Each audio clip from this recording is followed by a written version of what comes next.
देखिए, हम देख रहे थे भारत का भूगोल। लुसेंट में हम क्या देख रहे थे? भारत का भूगोल देख रहे थे। और यह जो है लेक्चर नंबर 3 है। अगर आप लोग 1 से लेकर 2 तक लेक्चर नहीं देखे हैं तो जाके ज़रूर देख लीजिएगा, काफ़ी एक्सप्लेन कराए हैं। और जितने लोग को लुसेंट समझ में नहीं आ रहा है वो एक बार यहाँ आके पढ़ लीजिए, उसके बाद आप अपना रिव्यू दीजिएगा कि कैसा आपको लगा, समझ में आया या नहीं आया। नहीं अगर समझ में आ रहा है तो आप कमेंट जरूर करिएगा। ओके, चलिए स्टार्ट करते हैं।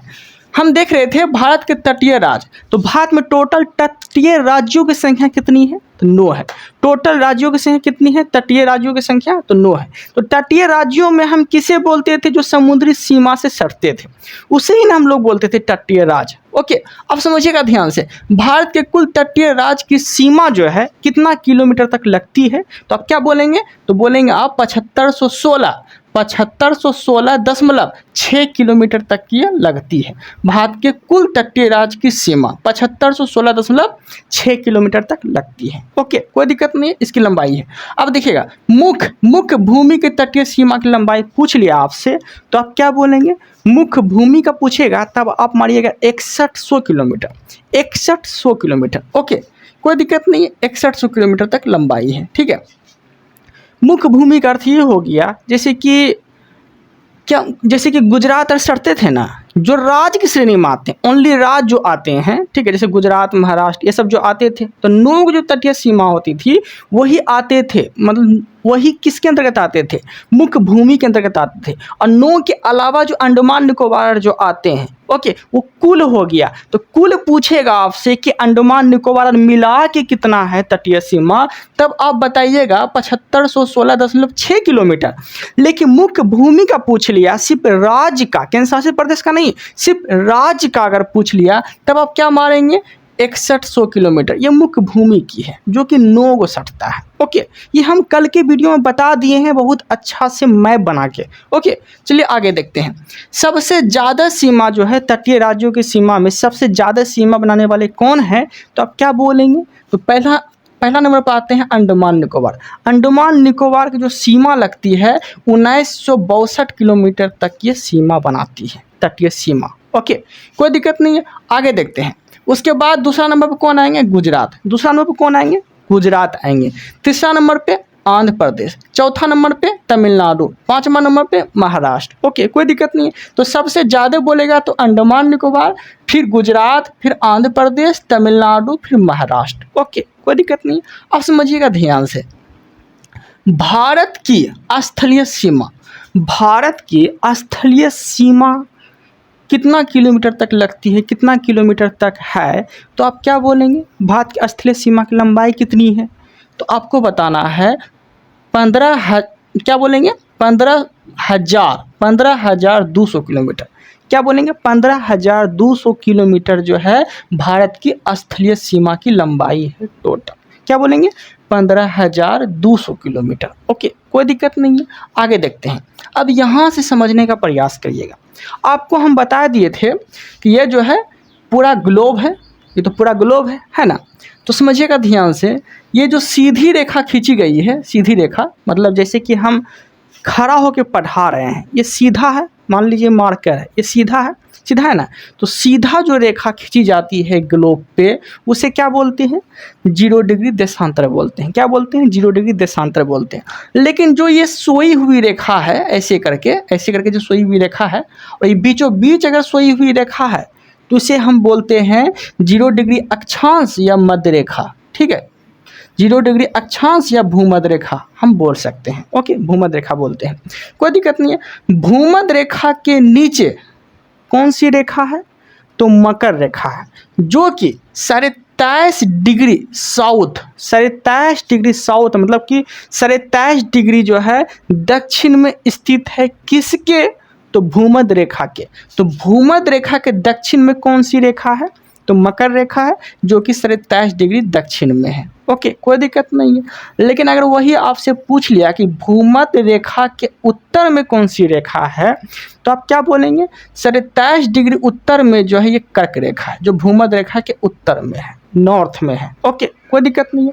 अब समझिएगा ध्यान से, तो ध्यान से समझिएगा कि ये जो भारत है, ये भारत जो है यहाँ पे आपसे क्वेश्चन पूछेगा कि भारत कहाँ पे है, तो कर्क रेखा पे है, ठीक है। और आपसे ये भी पूछेगा कि भारत जो कर्क रेखा पे है, तो कर्क रेखा से भारत के कितने राज्य होके गुजरते हैं, ये क्वेश्चन आपसे पूछेगा। तो आप क्या बोलेंगे, टोटल आज 8 राज्यों से होके गुजरती है कर्क रेखा। ओके, कोई दिक्कत नहीं है। तो वो कौन कौन कर्क रेखा, कौन कौन राज्य होके गुजरते हैं कर्क रेखा से, वो हम देखने वाले हैं। ओके, ध्यान समझिएगा। देखिए, कर्क रेखा जो है भारत के 8 राज्यों से होकर गुजरती है, जो 27 डिग्री उत्तर में है। ओके, तो 8 राज्यों से जो होकर गुजरती है वो कौन कौन है, ध्यान समझिएगा। ओके, तो आपको याद रखना है गुजरात, राजस्थान, ठीक है, गुजरात, राजस्थान, मध्य प्रदेश, छत्तीसगढ़, झारखंड, पश्चिम बंगाल, ठीक है, त्रिपुरा, मिजोरम, ये सब जो है 8 राज्य हैं। ओके, जो कि कर्क रेखा से गुजरती है।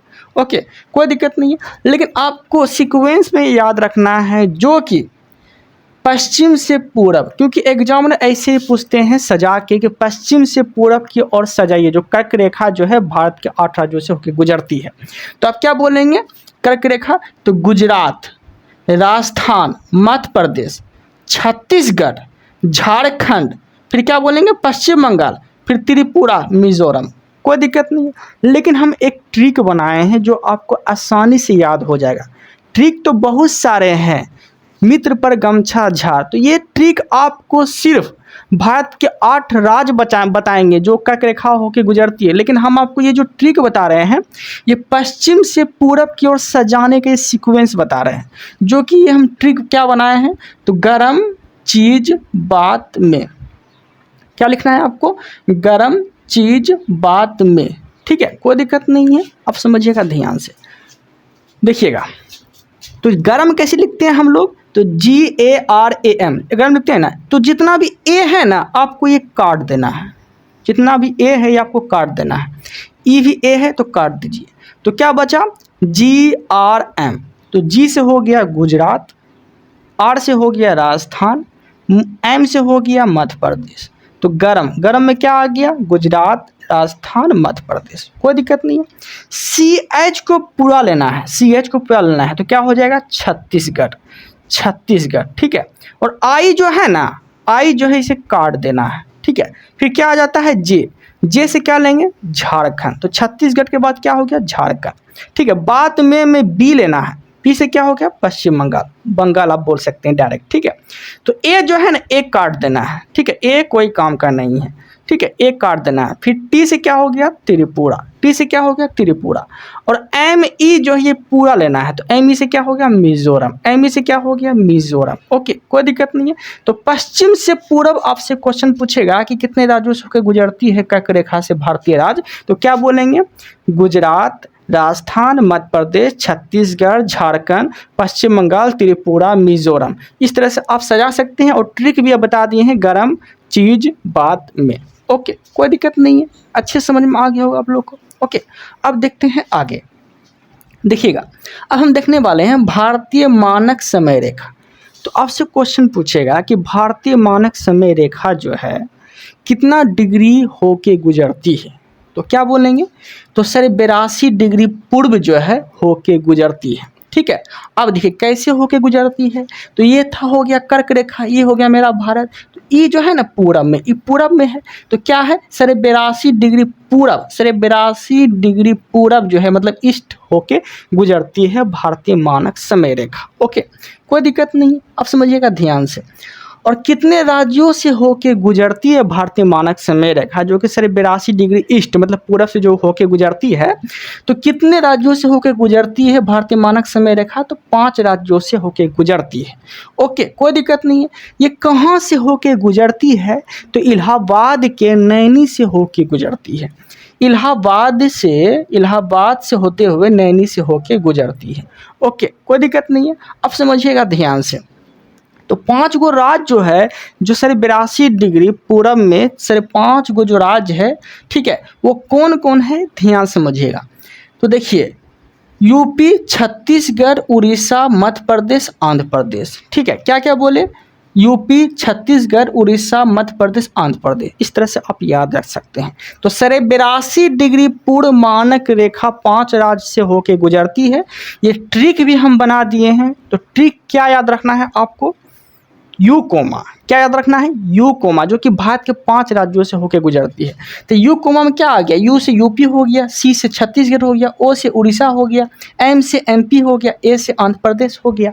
ओके, कोई दिक्कत नहीं है। अच्छे समझ में आ गया होगा आप लोग को। अब देखते हैं आगे। ओके, देखिएगा, कर्क रेखा और मानक समय रेखा के बीच कौन से राज्यों का कॉमन है जो कि दोनों रेखा से होके गुजरती है?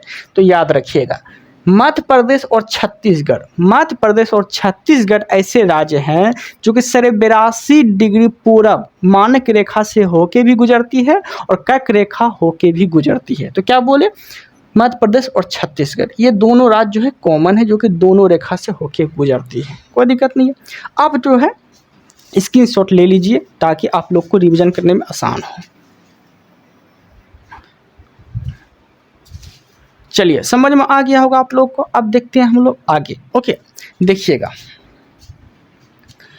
क्वेश्चन पूछेगा आपसे कि देखिए, बफर राज्य किसे बोलते हैं? बफर राज्य जो है वो हम किसे बोलते हैं? ध्यान से समझिएगा। ओके, तो बफर राज्य हम उसे बोलते हैं जब दो शक्तिशाली देश के बीच कोई एक राज्य सैंडविच की तरह दब के रहता है, तो उसे हम लोग बोलते हैं बफर राज्य या सैंडविच स्टेट। क्या बोलते हैं? Sandwich state. तो वही चीज़ हम यहाँ पे लिखे हैं, जो शक्तिशाली देश के बीच स्थित होते हैं, जो शक्तिशाली देश के बीच स्थित होते हैं और दोनों तरफ से स्थलीय सीमा को अलग करते हैं, उसे हम लोग क्या बोलते हैं? बफर राज्य या फिर सैंडविच स्टेट बोलते हैं। ओके, जैसे कि एग्जाम्पल में नेपाल और भूटान। नेपाल और भूटान कहीं न कहीं दो देशों के बीच घिरा हुआ है। ठीक है, तो ये सब क्या है? सैंडविच स्टेट के अंतर्गत इसे रखे गए हैं। ओके, कोई दिक्कत नहीं है। अब देखते हैं हम लोग आगे। देखिएगा ध्यान से, देखिए अब हम क्या देखने वाले हैं। अब समझिएगा यहाँ से कि भारत के द्वीप देखने वाले हैं। भारत के द्वीप, तो भारत के द्वीप में समझिएगा, पहले तो समझिएगा कि ये द्वीप जो है, ये द्वीप किसे बोलते हैं? तो द्वीप हम इसे बोलेंगे, किसे? जो चारों ओर से जल से घिरा हो। जो स्थल, जैसे मान लीजिए स्थल है, तो चारों ओर जो ये क्या है? चारों ओर जो है ये क्या है? जल है। ठीक है, जो चारों ओर स्थल जो है, स्थल जो है चारों ओर जल से घिरा हो, उसे क्या बोलेंगे हम लोग? द्वीप बोलते हैं। क्या बोलते हैं? द्वीप बोलते हैं। ओके, कोई दिक्कत नहीं है। अब समझिएगा आगे। अब देखिए, प्रायद्वीप किसे बोलते हैं? प्रायद्वीप हम उसे बोलेंगे जो तीनों ओर जल से घिरा हो। तीन ओर अगर जल से घिरा है तो उसे प्रायद्वीप बोलेंगे। ठीक है, जो चार ओर जल से घिरा है उसे द्वीप बोलेंगे। कोई दिक्कत नहीं है। आगे देखते हैं। दो प्रमुख द्वीप समूह समझिएगा ध्यान से कि दो प्रमुख द्वीप समूह कौन कौन है वो हम जानेंगे। देखिएगा, देखिए, एक है अंडमान और निकोबार द्वीप समूह। अंडमान निकोबार द्वीप समूह और लक्षद्वीप द्वीप समूह। ओके, ध्यान से समझिएगा। बंगाल की खाड़ी, जो बंगाल की खाड़ी में जो द्वीप समूह है वो अंडमान निकोबार द्वीप समूह है, जो कि पूरब में स्थित है। तो आपसे क्वेश्चन पूछेगा बंगाल की खाड़ी कहाँ स्थित है? तो भारत के पूरब में स्थित है। और यह जो है पश्चिम में है। लक्षद्वीप द्वीप समूह जो है ये पश्चिम में है, जो कि अरब सागर में स्थित है। अरब सागर में कौन सा द्वीप समूह स्थित है? लक्षद्वीप द्वीप समूह स्थित है। और बंगाल की खाड़ी में कौन सा द्वीप समूह स्थित है? तो अंडमान और निकोबार द्वीप समूह स्थित है। कोई दिक्कत नहीं है। अब समझिए आगे। द्वीप मतलब लक्षद्वीप का सबसे बड़ा द्वीप पूछेगा आपसे। लक्षद्वीप का सबसे बड़ा द्वीप पूछेगा तो क्या बोलेंगे? मिनिकॉय द्वीप। मिनिकॉय द्वीप जो है लक्षद्वीप का सबसे बड़ा द्वीप है। ओके, कोई दिक्कत नहीं है। आगे देखते हैं। जल संधि समझिएगा कि जल संधि किसे बोलते हैं? जल संधि समझिएगा, जैसे कि ये लक्षद्वीप हो गया, ये मिनिकॉय हो गया। लक्षद्वीप और मिनिकॉय हो गया, जो जल से घिरा हो। ठीक है, जल से घिरा हो। और यही समझिएगा, जो जल से घिरे रहते हैं, जो संधि अलग करते हैं उसे क्या बोलते हैं? चैनल बोलते हैं। मतलब कि कितना डिग्री से वो घिरा हुआ है, कितना डिग्री से वो अलग करता है। जैसे कि जैसे कि जर्मनी और फ्रांस के बीच एक रेखा खींची गई थी, मैगिनोट रेखा खींची गई थी, ठीक है। तो वो जो दो देशों के बीच रेखा खींचा गया था, लेकिन यहाँ जल के बीच, समुद्री सीमा के बीच जो रेखा खींची जाती है ना, उसे बोला जाता है जल संधि। ओके, कोई दिक्कत नहीं है, समझिएगा।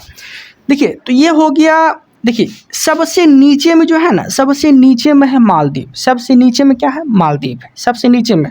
उसके ऊपर है मिनिकॉय, उसके ऊपर है लक्षद्वीप। कोई दिक्कत नहीं है, फिर से बोल देते हैं, सबसे नीचे मालदीव है, उसके ऊपर मिनिकॉय है, उसके ऊपर लक्षद्वीप है। ओके, अब समझिएगा ध्यान से। मालदीव और मिनिकॉय के बीच कौन सी चैनल अलग करती है? मालदीव और मिनिकॉय के बीच जो है कौन सी चैनल है? तो क्या बोलेंगे, 8 डिग्री चैनल जो है ये अलग करती है मालदीव और मिनिकॉय को, ठीक है। कोई दिक्कत नहीं, मालदीव मिनिकॉय को कौन सी चैनल अलग करती है? 8 डिग्री चैनल अलग करती है। लेकिन मिनिकॉय और लक्षद्वीप को कौन सी चैनल अलग करती है? तो 9 डिग्री चैनल अलग करती है। ओके, कोई दिक्कत नहीं है, समझ में आ गया होगा आप लोग को। कोई डाउट रहता है तो आप बता सकते हैं। ओके, समझिएगा आप ध्यान से।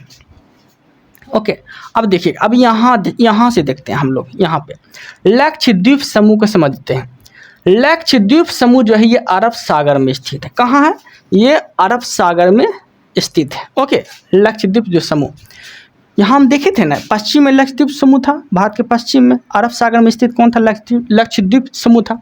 देखिएगा, इसका निर्माण जो हुआ है, मतलब कि लक्षद्वीप समूह का जो निर्माण हुआ है, ये कैसे हुआ है? कैसे इसका निर्माण हुआ है?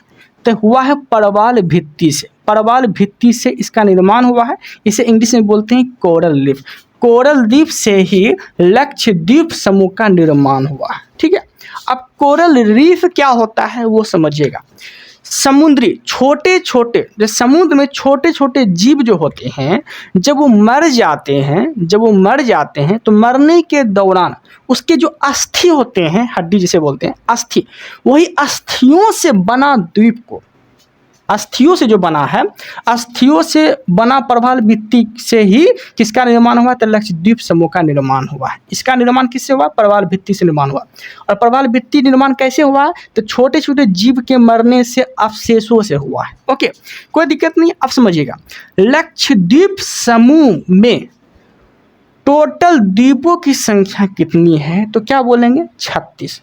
सिर्फ लक्षद्वीप बोल रहे हैं, लक्षद्वीप में टोटल द्वीपों की संख्या 36 है। ओके, कोई दिक्कत नहीं है। अब लक्षद्वीप का बात आ गया तो लक्षद्वीप की भाषा क्या है?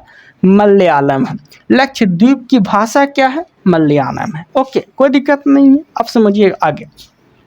लक्षद्वीप में 36 द्वीप आते थे, जिसमें कि ऐसे द्वीप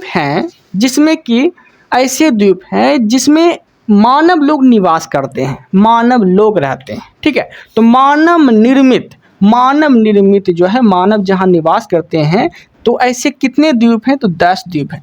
36 में से 10 द्वीप ऐसे हैं जहाँ मानव निवास करते हैं। कोई दिक्कत नहीं। आगे देखते हैं, लक्षद्वीप समूह जो है ये किस हाई कोर्ट, जिसे बोलते हैं उच्च न्यायालय, लक्षद्वीप समूह जो है किस उच्च न्यायालय के अंतर्गत आते हैं? तो यह जो है केरल उच्च न्यायालय के अंतर्गत आते हैं, ठीक है। लक्षद्वीप समूह का हाई कोर्ट कहाँ पर है? तो केरल में, केरल उच्च न्यायालय के अधीन आते हैं। ओके, कोई दिक्कत नहीं है। अब समझिएगा आगे। लक्षद्वीप को केंद्र शासित प्रदेश का जो दर्जा मिला था, ये कब मिला था? 1 नवंबर 1956 ईस्वी को। 1 नवंबर 1956 ईस्वी को जो है लक्षद्वीप को केंद्र शासित प्रदेश का दर्जा मिला था। कोई दिक्कत नहीं है। अब देखते हैं आगे। नोट में देखिए हम क्या लिखे, नोट में देखिए क्या लिखे हैं। जो जनसंख्या में सबसे छोटा केंद्र शासित प्रदेश के अंतर्गत आते हैं, तो लक्षद्वीप जो है जनसंख्या में केंद्र शासित प्रदेश में से सबसे जनसंख्या कम में लक्षद्वीप आते हैं। सबसे कम जनसंख्या कितना है केंद्र शासित प्रदेश में? किसका आता है? तो लक्षद्वीप का आता है, जो कि सबसे कम जनसंख्या वाला केंद्र शासित प्रदेश है। ओके, कोई दिक्कत नहीं है। अब देखते हैं आगे, यहाँ पे देखते हैं, यहाँ पे अब देखते हैं बंगाल की खाड़ी, जो कहाँ पर यह है? पूरब में है। हम लक्षद्वीप के बारे में देख लिए, जो पश्चिम में था, जो कहाँ था? पश्चिम में था, ये हम देख लिए। अब देखते हैं बंगाल की खाड़ी, जो कि पूरब में है। ओके, ध्यान से समझिएगा। बंगाल की खाड़ी में कौन है? तो अंडमान और निकोबार द्वीप समूह है। अंडमान और निकोबार द्वीप समूह जो है कहाँ पे है? तो बंगाल की खाड़ी में स्थित है। ओके, कोई दिक्कत नहीं है। आप समझिएगा ध्यान से, हम कल के वाले वीडियो में बताए थे कि इसमें जो है बंगाल की खाड़ी में जो अंडमान निकोबार द्वीप समूह है, इसमें अंडमान में कितने अंडमान है, तो आपको क्या बताए थे, 4 गो अंडमान है, ठीक है। और निकोबार में कितने निकोबार थे, तो यहाँ पे 3 गो निकोबार थे, यहाँ पे 3 गो निकोबार थे, तो निकोबार की संख्या 3 और अंडमान की संख्या 4 थी। ओके, अब समझिएगा ये सबका नाम है, सबका नाम है, समझिएगा। तो 4 गो अंडमान हो गया, ठीक है। तो समझिएगा, देखिए सबसे ऊपर जो है इसे बोलते हैं उत्तरी अंडमान, सबसे ऊपर में क्या है, तो उत्तरी अंडमान है। उसके बाद कौन सा अंडमान है, मध्य अंडमान है, फिर दक्षिणी अंडमान है, और सबसे नीचे में जो है ये लिटिल अंडमान है। दक्षिणी अंडमान को सबसे नीचे नहीं दीजिएगा, सबसे नीचे कौन सा अंडमान है, लिटिल अंडमान है, जिसे बोलते हैं छोटा अंडमान, ठीक है, कोई दिक्कत नहीं है। तो अंडमान की संख्या 4 है, सबसे ऊपर उत्तरी अंडमान, फिर मध्य अंडमान, फिर दक्षिणी अंडमान, फिर लिटिल अंडमान, कोई दिक्कत नहीं है, समझ में आ गया होगा आप लोग को। और निकोबार की संख्या कितनी है, तो 3 है। सबसे ऊपर में क्या है, कार निकोबार, फिर बीच में क्या है, तो लिटिल अंडमान, फिर सबसे नीचे क्या है, तो ग्रेट अंडमान, मतलब ग्रेट निकोबार, ठीक है। फिर से बोल देते हैं, निकोबार की संख्या 3 है, सबसे ऊपर में कार निकोबार, फिर लिटिल निकोबार, फिर सबसे नीचे में ग्रेट निकोबार। ओके, कोई दिक्कत नहीं है, आप समझिएगा ध्यान से। देखिएगा, आपसे क्वेश्चन पूछेगा निकोबार, मतलब कि क्या यहाँ क्वेश्चन पूछेगा कि लिटिल अंडमान, यहाँ पे तो लिटिल अंडमान है क्योंकि अंडमान की संख्या 4 था, सबसे नीचे में क्या था, लिटिल अंडमान। तो क्वेश्चन पूछेगा लिटिल अंडमान और कार निकोबार के बीच की रेखा को निर्धारित करती है, कितना डिग्री चैनल, तो क्या बोलेंगे, तो 10 डिग्री चैनल। लिटिल अंडमान और कार निकोबार के बीच कितना डिग्री चैनल, तो 10 डिग्री चैनल। ओके, कोई दिक्कत नहीं है, समझ में आ गया होगा आप लोग को। कोई डाउट रहता है तो आप कमेंट कर सकते हैं, बहुत अच्छा से समझाते हुए लेके चल रहे हैं। ओके, अब देखिएगा आगे, अब यहाँ से समझते हैं, देखिएगा। तो अब ध्यान समझिएगा, अंडमान निकोबार की संख्या 4 था, सबसे ऊपर में उत्तरी था। तो यहाँ समझिएगा, उत्तरी अंडमान में जो है सैडल पीक है, उत्तरी अंडमान में क्या है, सैडल पीक है, जो कि क्या है, अंडमान निकोबार की सबसे ऊंची चोटी है। अंडमान निकोबार की जो सबसे ऊंची चोटी है सैडल पीक, ये किस अंडमान में है, तो क्या बोलेंगे, उत्तरी अंडमान में। क्या बोलेंगे, उत्तरी अंडमान में है। ओके, कोई दिक्कत नहीं है। और सैडल पीक की ऊंचाई कितनी है, तो 739 मीटर। सैडल पीक की ऊंचाई कितनी है, 739 मीटर। कोई दिक्कत नहीं है, आगे देखते हैं। उसके बाद आते हैं उत्तरी अंडमान के नीचे मध्य अंडमान, ठीक है। यही चीज को हम यहाँ पे लिख दिए हैं समझाने के लिए, स्पेस कम था इसीलिए। ओके, तो मध्य अंडमान समझिएगा। देखिए, मध्य अंडमान में कौन सा ज्वालामुखी है, तो बैरन ज्वालामुखी है, जो भारत का सबसे सक्रिय मतलब भारत का एकमात्र सक्रिय ज्वालामुखी है। तो भारत का जो एकमात्र सक्रिय ज्वालामुखी है किस अंडमान में है, तो मध्य अंडमान में है। ओके, मध्य अंडमान में है। उत्तरी अंडमान में एक चीज और याद रखिएगा, नरकोंडम ज्वालामुखी है। कौन सा है, नरकोंडम ज्वालामुखी है, जो कि सुश्रुत ज्वालामुखी है। और यह मध्य अंडमान में जो है बैरन ज्वालामुखी है, जो भारत का एकमात्र सक्रिय ज्वालामुखी। ओके, दोनों क्वेश्चन याद रखना है। एग्जामिनर क्वेश्चन पूछते हैं कि भारत का सक्रिय ज्वालामुखी कौन सा है, तो क्या बोलेंगे, बैरन ज्वालामुखी है, जो कि कहाँ पे है, तो मध्य अंडमान में स्थित है। प्रॉपर आपसे पूछेगा क्वेश्चन। ओके, अब देखते हैं आगे। देखिए, आप समझिएगा ध्यान से, दक्षिणी, यहाँ नीचे क्या आ जाते हैं, दक्षिण अंडमान। तो उत्तरी अंडमान, मध्य अंडमान, दक्षिण अंडमान। दक्षिण अंडमान में क्या स्थित है, तो पोर्ट ब्लेयर स्थित है। दक्षिण अंडमान में क्या स्थित है, तो पोर्ट ब्लेयर स्थित है। आप समझिएगा, दक्षिण अंडमान और सबसे नीचे लिटिल अंडमान। तो दक्षिण अंडमान और लिटिल अंडमान के बीच कौन सा पास है, तो क्या बोलेंगे, दक्कन पास। क्या बोलेंगे, क्या भी दक्षिण अंडमान लिटिल अंडमान के बीच क्या है, तो दक्कन पास है। क्या बोले, दक्षिण अंडमान लिटिल अंडमान के बीच दक्कन पास है। ओके, कोई दिक्कत नहीं है। अब समझिएगा, अंडमान और निकोबार में कुल द्वीपों की संख्या कितनी है, मतलब कहने का अर्थ ये हो गया, अंडमान और निकोबार टोटल द्वीपों की संख्या पूछ रहा है। तो क्या बोलेंगे, अंडमान और निकोबार के टोटल द्वीप की संख्या कितनी है, तो 572। क्या बोलेंगे, 572। ओके, कोई दिक्कत नहीं है। अब देखते हैं हम लोग आगे। देखिएगा, सोमपेन जो जनजाति है ये लिटिल अंडमान में है। सोमपेन जनजाति कहाँ पर है, लिटिल अंडमान में है। और यह जो है धनुष के लिए फेमस है, धनुष बाण चलाने में जो है ये फेमस है। कौन सा जनजाति? तो सोमपेन जनजाति। ओके, और सोमपेन जनजाति जब लोकसभा चुनाव हुआ था 2014 में, तो सोमपेन जनजाति को पहली बार वोट डालने का अधिकार दिया गया था, राइट टू। ओके, पहली बार वोट जो डाले थे सोमपेन जनजाति, ये 2014 में डाले थे, वोट डालने का अधिकार दिया गया था। कोई दिक्कत नहीं है। अब समझते हैं आगे। भारत का अंतिम बिंदु, भारत का सबसे अंतिम बिंदु जो है ये कहाँ पे है? तो यह जो है ग्रेट निकोबार में है। भारत का अंतिम बिंदु कहाँ पर है? ग्रेट निकोबार में है। ठीक है, ग्रेट निकोबार में यहाँ पर यह है। ओके, ग्रेट निकोबार में सबसे अंतिम बिंदु। ओके, तो भारत का अंतिम बिंदु ग्रेट निकोबार में है और उसका नाम क्या है? तो इंदिरा पॉइंट। उसका नाम क्या है? इंदिरा पॉइंट। और इंदिरा पॉइंट का नाम जो हम कल के वाले वीडियो में ही भी बताए थे, इंदिरा पॉइंट का क्या क्या नाम था। तो इसे ना पार्सन पॉइंट भी कहा जाता है, पिगमिलियन बिंदु भी कहा जाता है। ओके, तो समझिएगा, इंदिरा पॉइंट बोलिए, पार्सन बोलिए, फिर पिगमिलियन बिंदु बोलिए। ओके, कोई दिक्कत नहीं है। अब देखिएगा, यह जो है 2014 मतलब 2004 में जब सुनामी आया था ना, तो ये डूब गया था। कौन? पिगमिलियन जो है, ये पार्सन या इंदिरा पॉइंट, ये डूब गया था जब 2004 में सुनामी आया था तब। तो आपसे क्वेश्चन पूछेगा कि ये कैसे डूबा था? तो सुनामी आने से 2004 में जो है ये डूब गया था। ओके, कोई दिक्कत नहीं है। अब देखते हैं आगे। देखिएगा, पोर्ट ब्लेयर कहाँ है? तो दक्षिण अंडमान में स्थित है। पोर्ट ब्लेयर कहाँ है? तो दक्षिण अंडमान में स्थित है। कोई दिक्कत नहीं है। यहीं पर अंडमान और निकोबार का एयरपोर्ट है। ठीक है, पोर्ट ब्लेयर में ही क्या है? तो अंडमान और निकोबार का दोनों का एयरपोर्ट है। ओके, यहीं पे। ओके, अब देखिएगा, यहीं पर जो है पोर्ट बंदरगाह भी है। कहाँ पे? तो यहीं पे जो है पोर्ट ब्लेयर में ही पोर्ट बंदरगाह है। ये चीज़ भी आपको याद रखना है।